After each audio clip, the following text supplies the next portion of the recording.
reminder me if you could please silence your cell Hold, phones. hold, somebody's been up here. Anybody got a towel? Paper cloth? Coach. Let over there, thank you.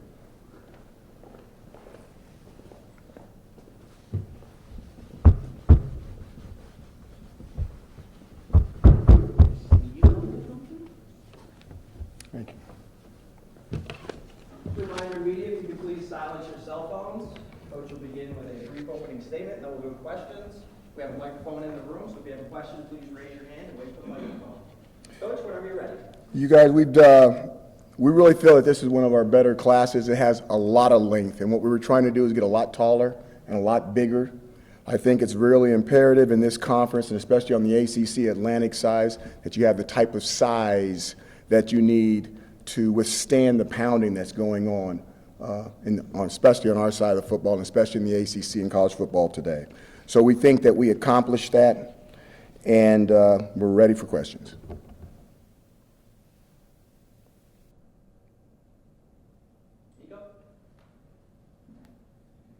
Coach, obviously, looking here, we see a couple of guys out of Germany that signed, and certainly we don't see that every day. If you could kind of take us behind that process, how you find players from Europe and what these guys bring to the table.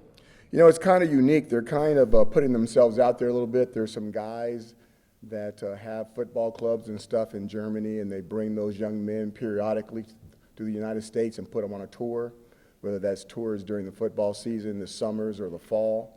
And then based off of that, some of those young men have branched out into junior colleges and are playing junior college football over here, taking care of their academics to make sure everything's okay for the NC2A. So we're fortunate enough. I do believe it's the two of the first German players to ever play for Syracuse University, I believe. And based off of what's been going on in the trend, that I'm sure it's going to be happening more and more, not only at our university, but at universities all across the country.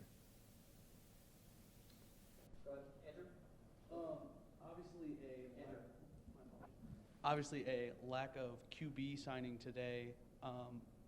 Looking maybe to grad transfers as you move forward to the next signing day, or still looking at other guys? I guess, how do you evaluate that position moving forward? Well, I think the biggest thing is not so much, you want to make sure you get the right QB. And we're going to go after the right ones. If we're not fortunate enough to get those guys locked down, then we're going to go after the next guys that are the right one. I think that's a little bit more important than just having one in an early signing period. We definitely would like to have a QB in this class, but it has to be the right type of QB and not just someone that plays that position. Two-parter for you, Dino. Where are you in your defensive coordinator search, and how did that affect the defensive recruits you wanted to bring in this cycle? The big thing that I want to do, and it's a fantastic question and one that merits some thought, but I don't want to talk about any of that stuff right now. This is about our recruits that are coming in on this class. You guys are going to have plenty of time to talk about that stuff in the future, so I want to keep this strictly with the recruits. So did you, I guess after moving on from Brian, did you change what you were looking for in a defensive recruit, or are you still kind of going after the same mold of guy? What we're doing is we're really we based out a little bit to make sure that we can cover two different avenues, so to speak. The first part of the recruiting period, we kind of handled one, and we have enough wiggle room in the back end to take care of any changes if we need to do those. Other questions? Yeah. So in the past, we've talked about how much success can really help recruiting, especially after last year you had a 10-win season. After taking a bit of a step back this year, did that present any challenges maybe that you can talk with us about? There's always challenges when you don't get an opportunity to go to a bowl game, but you have to turn a negative into a positive. One of the positives is we had more time to go out, make evaluations, more time to go out and make late evaluations, and maybe get some of these guys to change their minds that had grown during their senior year, that maybe weren't at the stage that we needed to see them at when they had left their junior years. And then also, any time that what's the word I'm looking for? I've lost the word. Okay, next question. Dan? Just what you can say about, making the experience fun for these guys. I know you used comic book characters and wanted to make them into like superheroes and whatnot. Just what that does for you, what it does for the staff, and kind of the fun side of recruiting as well. I think my staff does a fantastic job with that stuff, and obviously it takes some creativity. There's certain individuals that are in charge of it, and they do a nice job. It makes it for a fun day, and fun is important. We understand how serious this game is and how it affects people's lives, but anytime you take the fun out of it, you're really taking out the true essence of what college football is all about. I think that's the biggest difference between professional football and college football. It's the reason why I prefer the college game over the professional game, because you can still have fun in it. And once you go to that next level, it really turns into a business. Dino, I saw on Twitter from the Director of Player Personnel, Landon Salem, he tweeted 19 signees today. There's 18 on the release. Is there somebody that hasn't been announced or somebody you're waiting on to hear from? I guess what's the deal on that? There's something that I'm not really at liberty to talk about, coming to a theater near you. Any notion when we might know? It's probably going to be after the holidays. You got a bunch of your coaching staffs here behind us. I guess how important are they for this time of the year to get out on the road and trust these guys to obviously pitch this school and this program to some of the best players in the country? Recruiting is a part of what we do, and there's two parts of a college football coach. It's one of the reasons why a lot of guys like to go professional. You go professional, you only have to deal with the X's and O's. When you're a college football coach, you have to deal with the recruiting process. And you need to be a really good recruiter or a really good X and O guy. And if you're not one of those two things, then you better be a combination of both. And it's very, very taxing, and it's very, very difficult. And sometimes it even takes multiple personalities to get the job done well. But these guys have gone out and they've given us a solid day of work, a solid season of work, and I really stand behind this class. I think it's got a lot of the things that we're looking for.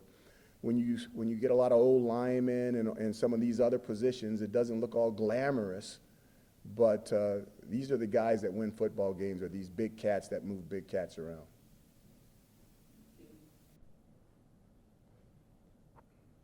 Wanted to follow up on quarterback recruiting. I think this kind of feels like the same spot you've been in the last 2 years. Ultimately, you got Chance a couple years ago and David Summers last year. Do you feel like you've struggled to recruit quarterbacks since Tommy more than you expected? And if so, what do you think has gone into that? I don't know what the real reason is. We're going to start doing a lot more research on that. I think the biggest thing is that people really eyeball who we're going to take. And anytime that we eyeball someone and try to get someone early, and maybe they get wind of it from whatever the social media organization it is, that they really lock in on who we're doing because they know we do a fantastic job of evaluation. So I think it's one of those things where we need to be a little bit more secretive on who we're going after and make sure that we just don't let everybody know what we're doing.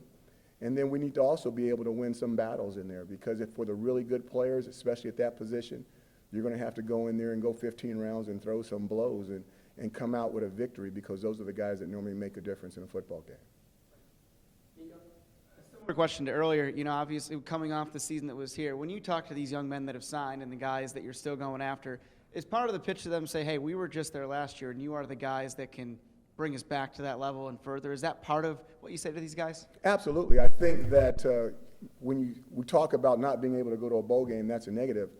But the positive, being able to get out on the recruiting circuit earlier. But it also means when you weren't as successful as you're supposed to be, these guys, the aggressive ones, they look at it like, okay, I've got an opportunity to play there. These guys are not locked in and set yet, and I want to go somewhere where I have an opportunity to play early. So I think you're exactly right, Nico, that that record, even though it's not exactly what we wanted it to be, it also alerts some guys that, hey, these guys aren't set, and I've got an opportunity to come up there and play early. And there are opportunities at Syracuse University to play early, and everybody will get a fair shot, and the best guy will always play.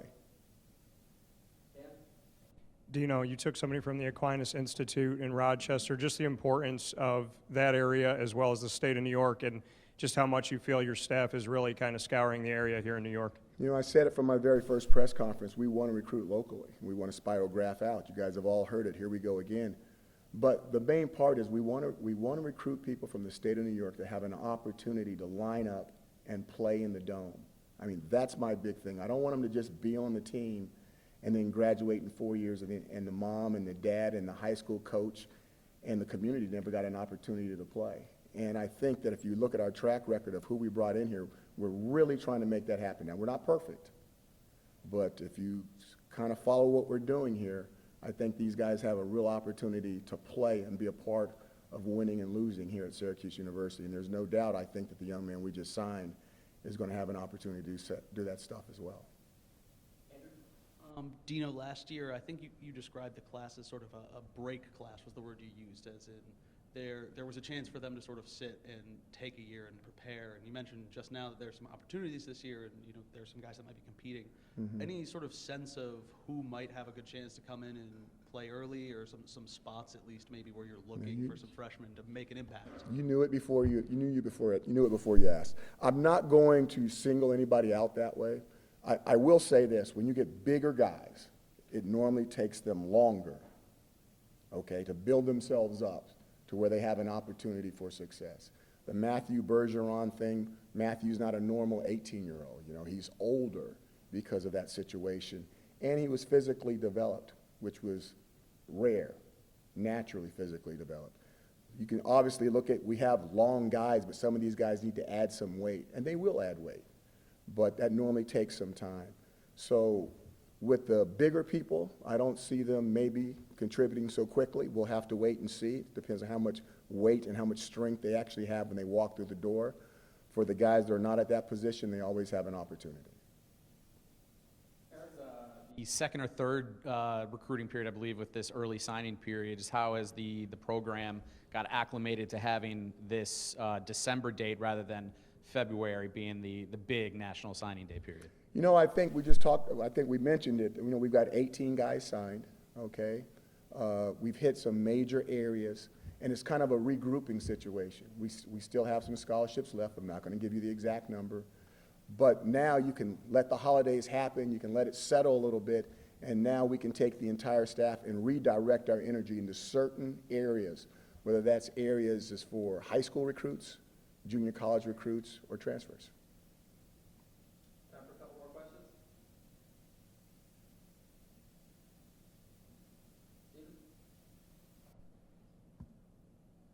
I think we've all learned the importance of quarterback depth in the last few years. I think the last Syracuse quarterback to basically play every meaningful snap was Ryan Nassib in 2012. How important is it for the program to bring in someone else by February or the summer? And as a follow-up, do you know if Rex is planning on coming back for his last year? I'm not going to talk about Rex. Right now, I'm under the impression that he's coming back. He hasn't told me that he wasn't coming back, but this is the year of people not telling me things. So we'll have to see how it goes. But as far as the first part of your question, talking about, give me the first part again, Stephen. Oh, it's very important. When you look back to, I went to the Home Depot's award ceremony with Sterling, okay? And the interesting thing, I'm going to get to your question, the interesting thing was we sat up there and we listened. Is it the Maxwell Award for the best quarterback? Is that what it is? And Burroughs from LSU won. And the interesting thing is that Ryan Day was sitting right in the front. For him to go get the award, he had to walk by Ryan Day. And Ryan Day, he was at Ohio State, but, they went with another guy. And they got a transfer quarterback from Georgia. And then you had the transfer quarterback from Alabama that I think was at Oklahoma. And he was there. And it's amazing to see that award where three of the four quarterbacks were transfer quarterbacks, where for whatever the reason they didn't get the opportunity at the school they were at. They had to go to another school. To get to your question, quarterback depth is always, it's changed since the transfer portal, where you normally had a good backup that's going to stick with you, that's going to be around. It's something that a lot of schools are having less and less of based off of what the quarterbacks have been doing at that position, where if they don't play, they leave. And definitely they're right, and absolutely you know, they're free to do that, but it's really been hurting programs across the country. If you can find a way to some kind of way have some depth just in case there's an injury, it's exactly the insurance that you need to have a fantastic season. Last question, Dan? Dino, you brought in 2 running backs from the state of Maryland. You obviously have some guys that are coming back on the team. Just what you could say about the backfield, maybe committing more to the run and what you brought in, what that does for the team, why you wanted 2 more guys. Well, first of all, those guys are really good, and we had to beat legitimate people on those guys.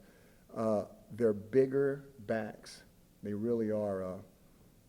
Marlowe is a big back, and he can play multiple positions. You know, he's a fantastic linebacker as well. And someone was asking me the other day, what do you want Marlowe to play? I said, I want Marlowe to play whatever he wants. Okay? He can come play whatever he wants because he's that good of a player, and we're fortunate to have him on our football team. Sean is extremely, extremely fast, and you're talking about a guy that's close to 200 pounds. So when you add 2 running backs like that to the group that we already have, I think that position is probably getting stronger than we've ever had it. And it's going to be interesting to see how everything kind of works its way out. But when it comes to the run game, we're always about running the football. Okay, we're always about running the football. And extremely disappointed we haven't had a 1,000-yard rusher. And it legitimately bothers me that we haven't. And we are trying to do everything we can so I don't have to keep talking about it. And hopefully next year I won't have to. You guys have a happy holidays.